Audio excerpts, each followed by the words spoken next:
Somme 104, le verset 4. Ça peut vouloir dire deux choses. Ça peut vouloir dire que les messagers, c'est-à-dire les prédicateurs, sont comme des vents. C'est ça? Très bien. Mais ça peut vouloir aussi dire que les vents transportent un message. Mais nous, on a pris la partie qui nous arrange. La partie où c'est nous qui devenons le vent. Mais il dit, ce que toi tu vois comme étant le vent, c'est le messager. Ça veut dire qu'il y a des informations que le vent envoie. Il y a des messages que le vent transmet. Maintenant, je vais te poser une question très simple. C'est vrai que tu me regardes bizarrement, tu ne comprends pas trop. On a compris. Quand je dis le vent, il fait des vents, c'est messager. Et je te dis que le vent transporte des messages. Et j'assume ce que je dis. Maintenant, donne-moi un exemple très simple. Viens. Qu'est-ce que tu as dans ta main? Un téléphone. Est-ce qu'il y a un câble? Est-ce que c'est sans fil? Mais est-ce que tu peux envoyer un SMS à quelqu'un qui est en Chine? Et puis il va recevoir. Est-ce que c'est parti par les fils? C'est parti par quoi? Par les ondes. Les ondes sont des fréquences qui soufflent dans quoi? Dans le vent. Donc le message est parti par quoi? Donc le vent c'est quoi? C'est le messager. C'est le vent qui transporte le message. Et regardez, le vent va jusqu'à transporter même ton visage. Les ondes qui sont dans le vent, ça va qu'à transporter le visage. Quelqu'un à New York, il n'y a pas de fil entre vous. C'est que le vent qui vous relie. Et lui, il présente ça comme ça. Et le vent transporte son visage, envoie ça dans ton téléphone. Waouh! Quelle technologie! Oh, c'est biblique. Ça veut dire que les scientifiques, là, c'est sur la Bible, ils ont dit, mais qu'est-ce que Dieu est en train de dire? Et ils ont cherché jusqu'à ils ont trouvé. Yes. La téléphonie mobile est donc basée sur le vent. C'est pourquoi vous allez voir dans les quartiers, il y a ce qu'on appelle des BTS. Mais les BTS vont permettre de capter les messages qui sont envoyés dans la zone. Mais ces messages-là quittent les portables, les GSM, en direction des BTS. Par quel moyen? Par le moyen du vent. Et prenez le temps de remarquer, quand vous allez dans un sous-sol, il n'y a plus de réseau. Pourquoi? Parce qu'il n'y a pas de vent. Parce que le vent ne circule plus, donc le message n'arrive plus. La connexion, le réseau commence à bugger. Pourquoi? Parce qu'il manque le vent. Et la Bible te dit, il fait du vent ses messagers. Maintenant, si les Blancs ont trouvé que de manière physique, d'accord, on peut donner au vent une commission et puis ça sort dans le portable de quelqu'un physiquement. Tu ne penses pas que c'est parce qu'ils pratiquaient ça spirituellement d'abord qu'ils se sont demandé comment transférer ça du spirituel au physique? Ah, yes. Et c'est cette technologie-là les sorciers utilisent. Quand quelqu'un est au village et deux sorciers peuvent communiquer, rien que par la concentration, les deux peuvent se parler. Comment quelqu'un qui est à Paris parle à quelqu'un qui est à Gagnoa? Il y a quel câble? Il y a quel fil? Mais ils savent ce qu'ils se sont dit. Et puis tu demandes à chacun va répéter exactement ce que l'autre lui a dit. Comment ils se sont parlé? Par le vent. Le vent est un messager. Le vent transporte des messages. Si tu veux croire pas, ce qu'il t'explique là, c'est tellement tangible que ton doute même, tu doutes de ton doute. Tu as envie de douter, hein? Mais ton portable même te dit, tu n'es pas intelligent, mais il faut me regarder. Soulève ton téléphone, regarde ton portable. Dis-moi, ton chéri qui est en France, il y a quel fil? Et puis tu le vois dedans. Mais quand tu lances l'appel, ça passe par quoi? Par le vent. Et vous vous parlez en temps réel. Même si dans tes mains banane, tu vois la banane. Mais est-ce qu'avant, on n'était pas à Abidjan et puis les gens regardent en Canaries au village et puis te voient? En temps réel. Il y en a même pour te montrer que tu es encore mangeable. Il faut venir au village. Ils viennent à Abidjan, il fait bisous à ton orteil. Et puis il s'en va. Matin, ton pied enflé. Et puis tu as vu, non? C'est bisous. Il faut venir au village. Parce que le village et la ville, c'est la même localité. Dans le monde spirituel, le vent est un moyen de transport. Et le vent est un moyen de communication. Quand on dit les gens communiquent par télépathie, c'est une communication par le vent. C'est une fréquence. Non, ils se câblent à l'intérieur à la même fréquence, ils vont s'entendre. Et c'est sur ce principe que la radio est née. Tout ce qu'on voyait que les hommes ont créé, ils ont regardé le fonctionnement de l'homme et ils ont cherché comment matérialiser ça. Voilà pourquoi les premiers scientifiques étaient lapidés lors de la chasse aux sorciers en Europe, parce qu'on les voyait comme des sorciers, parce qu'ils essayaient de traduire physiquement ce que les gens manifestaient par la sorcellerie. Yes. Donc on les appelait sorciers et on les brûlait au bûcher. Cultivez-vous les gars, c'est mieux. Non, la Bible ne te parle pas des choses spirituelles, la Bible te parle des choses physiques. Le vent est un messager. Donc si le vent est un messager, alors comprenez comment les malédictions, tu ne sais pas comment la personne peut te maudire, mais on te dit tu es maudit. Mais la commission de ta malédiction a été donnée au vent. La personne s'est arrêtée quelque part, au Togo, au Bénin ou au village. Il a pris ton nom dans une incantation et il a parlé. Mais quand il a parlé, est-ce que tu étais là? Mais est-ce que le vent était là? Alors le vent envoyait sa parole. Le vent envoyait sa parole. Et il proclame dans sa forêt là-bas que ton pied doit s'enfler. Tu n'as pas entendu ce qu'il a dit. Mais demain tu te réveilles, ton pied commence à s'enfler. On te dit on t'a lancé sort. Tu ne l'as pas vu. Tu ne l'as pas entendu. Mais comment son sort est arrivé? Oh, son sortilège est une parole. Mais sa parole est arrivée comment jusqu'à toi? Par le vent. Quand les gens vous combattent par le vent, il y a des migraines qui arrivent par le vent, il y a des maladies qui arrivent par le vent, il y a des malheurs qui arrivent par le vent, il y a des blocages qui arrivent par le vent. Parce que le vent est un messager. Le vent transporte des choses. Je parle? Amen.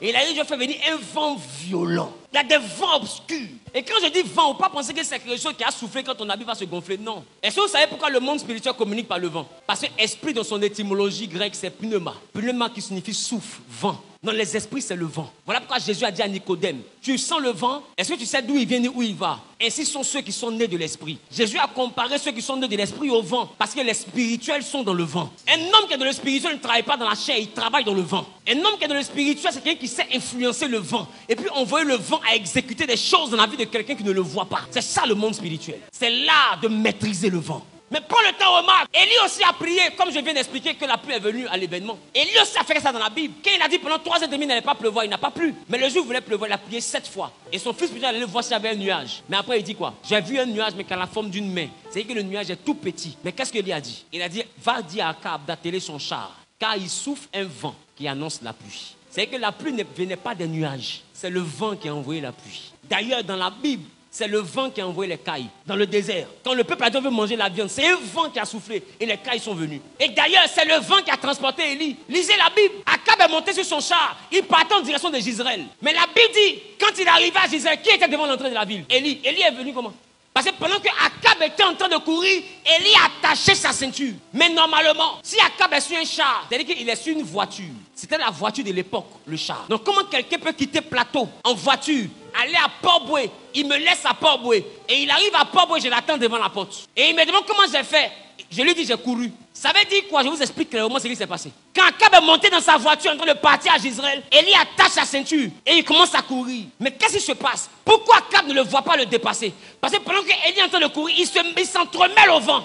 Il s'entremêle au vent. Et il prend une longueur d'avance sur Akab. Donc Akab voit le vent le dépasser, le vent qui le souffle là. Il ne sait pas qu'Élie est dans le vent.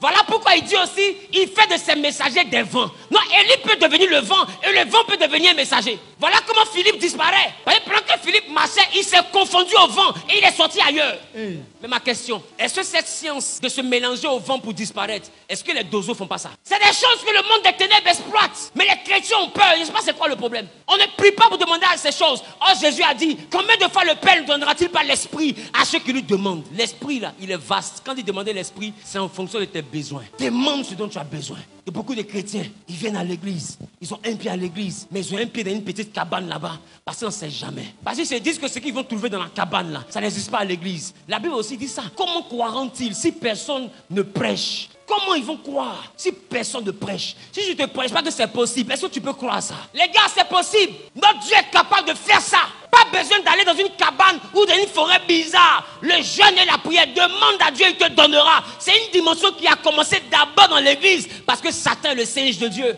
Il imite, c'est le perroquet. Dieu parle, il répète. Dieu fait, il reproduit. Parce que c'est Dieu qui a l'onction pour faire. Tout ce qui est fait vient de Dieu. C'est Dieu qui dit faisons. Le diable ne peut pas dire faisons. Lui il dit utilisons. Lui il dit modifions. Lui il dit allons-y corrompre. Lui il dit volons. Mais il ne peut jamais dire faisons. Faisons appartient à Dieu. Tout ce qui existe vient de Dieu. Maintenant ma question. Pourquoi tout ce pouvoir-là vient de Dieu? Mais les enfants du diable sont plus puissants que les enfants de Dieu. Quand Paul est arrivé devant les païens, ils l'ont soulevé, ils ont dit les dieux sont descendus au milieu des hommes. Parce que la Bible dit j'avais dit, vous êtes des dieux. Écoutez, qui veut ça? Qui veut ça? Qui veut ça? Il dit, les gars là vous font des choses par le vent. Ils vous font des choses par le vent. Il y a des moments où ils arrivent chez toi à la maison. Tu penses qu'ils sont passés par quoi? C'est par le vent. Parce que laisse-moi te dire, dans la dimension spirituelle, Paris et puis Abidjan, il n'y a pas de distance. Parce que là où le vent souffle, là où l'homme spirituel aussi peut arriver. Donc tu vois la vieille, elle ne connaît même pas la route de l'aéroport, mais elle va à Paris, elle tue quelqu'un, puis elle revient. Et puis au village, elle confesse que c'est elle qui a tué. Puis elle peut t'expliquer comment la personne est morte. Regarde une telle science. Mais ça se passe par quoi? C'est par le vent. Parce que ce sont des gens du monde spirituel. Or qui parle de spirituel, parle de pneuma. Ça parle de vent. Donc ils fonctionnent par le vent. Ils n'ont pas besoin de te toucher physiquement. Si le vent te touche, c'est qu'eux, ils peuvent te toucher. Et remarque, quand les gens préparent leurs enfants mystiquement, lui-même te dit, le papa même te dit, on a dans le encore d'Ivoire ici. Si tu peux attraper le vent, tu vas attraper mon enfant. Pourquoi? Pourquoi? Parce que son enfant est cuit, il assimile son enfant au vent. Le vent est la fréquence de tous ceux qui sont spirituels. Et Jésus te dit, nous qui sommes nés de l'esprit, on est comme le vent. Et c'est ce que Élisée a dit à Géasi. Il dit, mon esprit n'était pas loin de toi quand tu étais derrière Naaman. Mais son esprit était là par quelle dimension? Par le vent. Le corps d'Élisée était assis, mais son esprit, c'est-à-dire, il dit mon souffle, c'est-à-dire que le vent. C'est par le vent qu'Élisée a su. Même le prophétique, quand on dit je vois, je suis au village, tu penses que ça se passe comment? C'est le vent.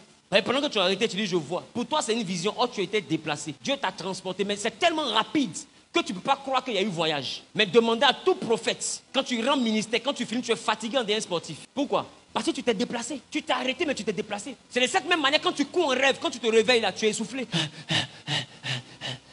quoi? Oh, le corps dormait. Parce que l'esprit communique au corps son rythme. Donc c'est normal que quand l'esprit travaille, le corps s'épuise. Parce que même quand tu rêves, tu pleures. Des fois tu rêves, tu pleures en rêve. Et physiquement tu pleures. Et tu te réveilles en pleurant. Parce que l'esprit communique au corps son rythme. Qui a déjà couru dans son rêve, tu te réveilles, tu es essoufflé. Et tu es effrayé comme c'était vrai. Parce que l'esprit communique. De la même manière qu'on peut te taper en rêve, tu te réveilles le matin, la trace est sur toi. Parce que l'esprit communique avec le corps. Et ça se fait par le moyen du vent. Quand l'homme dort, prends le temps, remarque. Quand l'homme dort, son rythme de respiration change. Tu ne respires pas pareil quand tu dors et quand tu es éveillé. C'est pas pareil. Parce que le sommeil fait bouger l'esprit. Vous pensez que les rêves que vous faites, ça dure combien de temps? Est-ce que tu connais ce qu'on appelle 30 secondes dans le monde du vent? 30 secondes dans le monde du vent. Tu peux avoir l'impression que tu as rêvé toute la nuit. Les rêves ne durent pas. Les attaques que vous subissez, ça ne dure pas toute la nuit. Hein? Non, du tout. C'est un petit temps. Ça va tellement vite. Je déclare, je décrète et je prophétise que tous les messages maléfiques qui ont été lancés contre ta vie par l'entremise du vent, que les vents qui ont été complices de ton chômage, de ta pauvreté, qui ont envoyé le message de la malédiction jusqu'à ta vie, que ces vents-là reprennent la même malédiction et la retournent à l'envoyer au nom de Jésus. En ma qualité de prophète, je retire la négativité que les vents avaient transportée jusqu'à toi. Et je ramène maintenant par l'entremise du vent vers le camp de tes adversaires. Tout ce qu'ils avaient semé contre ta vie par des paroles balancées dans l'air. Qui a dit Amen bien en saisissant la parole est propriétaire.